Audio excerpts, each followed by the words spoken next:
यदुकुल का संहार। जब 18 दिन का युद्ध समाप्त हो जाता है तो श्री कृष्ण अर्जुन को उसके रथ से नीचे उतर जाने के लिए कहते हैं। जब अर्जुन उतर जाता है तो वे उसे कुछ दूरी पर ले जाते हैं।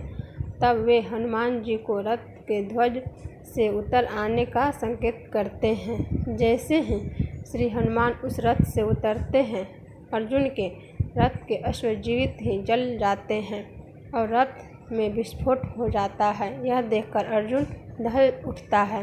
तब श्री कृष्ण उसे बताते हैं कि पितामह भीष्म, गुरु द्रोण, कर्ण और अश्वत्थामा के घातक अस्त्रों के कारण अर्जुन के रथ में यह विस्फोट हुआ है।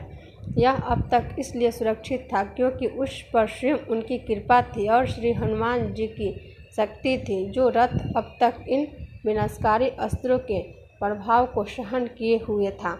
महाभारत के युद्ध के पश्चाताप सांत्वना देने के उद्देश्य से भगवान श्री कृष्ण जी गांधारी के पास गए। गांधारी अपने 100 पुत्रों के मृत्यु के शोक में अत्यंत व्याकुल थी। भगवान श्री कृष्ण चंद्र को देखते ही गांधारी ने क्रोधित होकर उन्हें श्राप दे दिया कि तुम्हारे कारण से जिस प्रकार से मेरे 100 पुत्रों का आपस में लड़ के नाश हुआ है, उसी प्रकार तुम्हारे यदुवंश का भी आपस में एक दूसरे को मारने के कारण नाश हो जाएगा।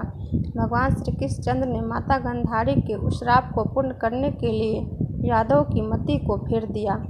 एक दिन अहंकार के वश में आकर कुछ यदुवंशी बालक ने दुर्वासा ऋषि का अपमान कर दिया। इस पर दुर्वासा ऋषि ने श्राप दिया कि यादव वंश का नाश हो जाए। उनके श्राप के प्रभाव से यदुवंश पर्व के दिन प्रभास क्षेत्र में आए।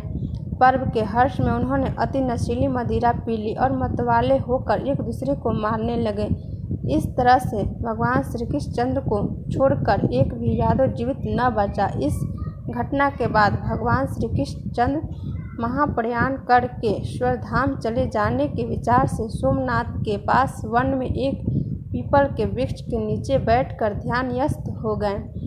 जरा नामक एक बहेलिया ने भूलवश उन्हें हिरण समझकर विषयुक्त बाण चला दिया, जो कि उनके पैर के तलुए में जाकर लगा और भगवान श्री कृष्ण चंद्र स्वर्धाम को पधार गए।